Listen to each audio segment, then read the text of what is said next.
Dieu ne récompense pas les efforts que nous faisons. Dieu ne récompense que le résultat.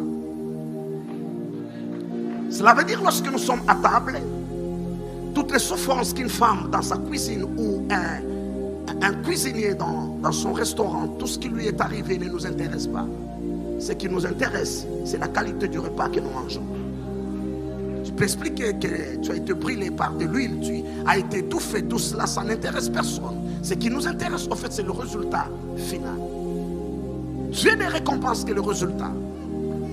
C'est la parabole, au fait, des talents. Nous sommes dans un environnement où on récompense même rien.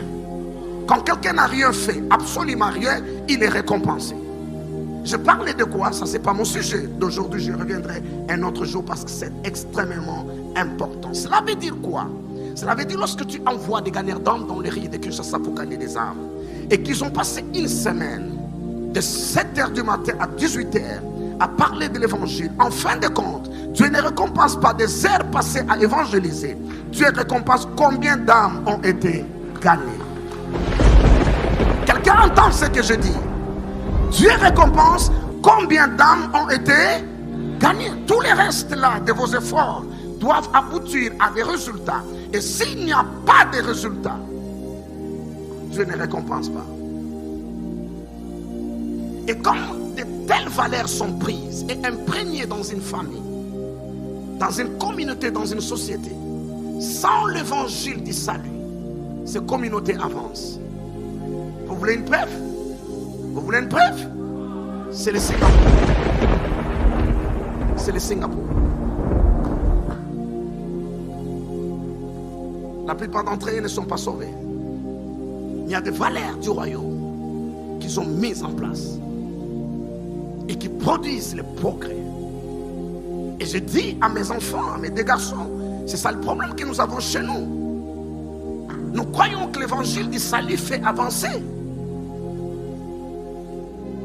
Je parle du compartiment, bien sûr. Et il existe bien sûr un troisième évangile, ou un troisième compartiment, et beaucoup d'autres d'ailleurs. Et l'évangile éternel, que l'Église en fait ne connaît pas. L'évangile éternel, c'est ce qui regorge le dessein de Dieu du commencement avant l'éternité passée jusqu'à l'éternité future. Ça, c'est l'évangile. N'avez-vous pas vu un ange dans Apocalypse en train de sonner de la trompette? Et la Bible parle de l'évangile éternel. Ça, c'est le dessein le plus profond du cœur de Dieu. Nous y reviendrons si Dieu nous donne l'opportunité de parler de cela. Et ça, c'est extrêmement important. Le peuple est dans la captivité à Babylone. Mais au fond de sa captivité, Dieu veut qu'il se souvienne qui sont. Décrète, je déclare pendant Hanouka 2023.